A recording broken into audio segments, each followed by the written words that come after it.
Kinwestiyon ni dating Senador Antonio Trillanes kung bakit walang impormasyon si Interior Secretary John Vic Remulla sa arrest warrant laban kay Senador Bato de la Rosa. Live mula sa Mandaluyong, nasa frontline ng balitang yan si Mobile Journal Jazz Paredes. Jazz?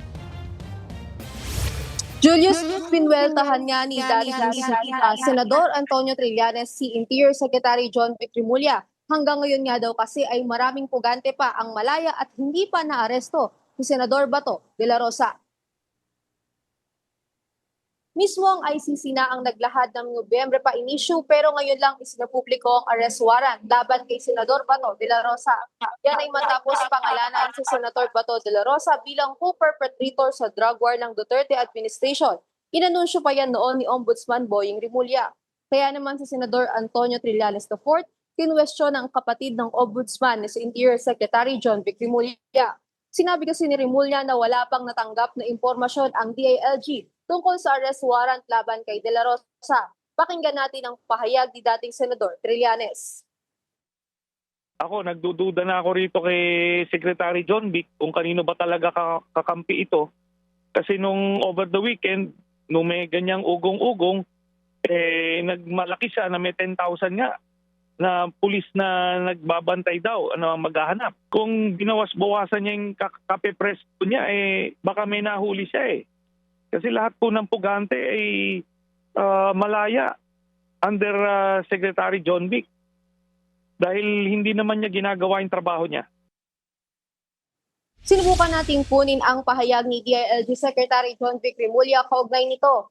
Sa pamamagitan ng text message, tanging sagot ni Remulla ay inirerespeto niya ang opinyon ng dating senador. Ayon naman sa PNP, nakahanda na daw ang contingency plan ng CIDG oras na itap sila ng Interpol National Central Bureau at Philippine Center on Transnational Crime.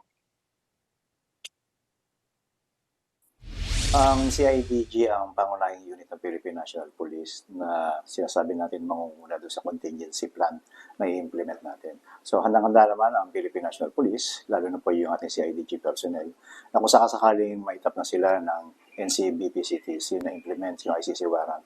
At ito ipapatupad.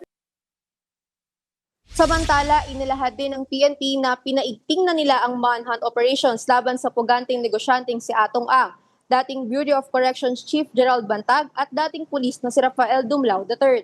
Sinabi rin kasi ni Remulla na may red notice na laban sa mga nasabing individual. Pero sa ngayon, wala pang impormasyon na yan sa website ng Interpol. Sa ilalim ng Interpol red notice, maaring tumulong ang ibang bansa na mahanap at maaresto ang isang pugante.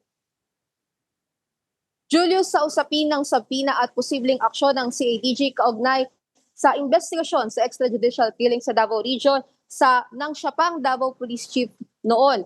Magiging malinaw daw ito sa Huwebes matapos isyuhan ng subpoena duces tecum kung saan kinakailangang humarap si De La Rosa sa CIDG office sa Camp Crame. Julius.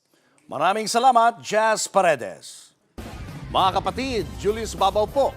Para sa komprehensibo at makabuluhang balitaan at talakayan, mag-follow at mag-subscribe na sa social media pages ng News 5.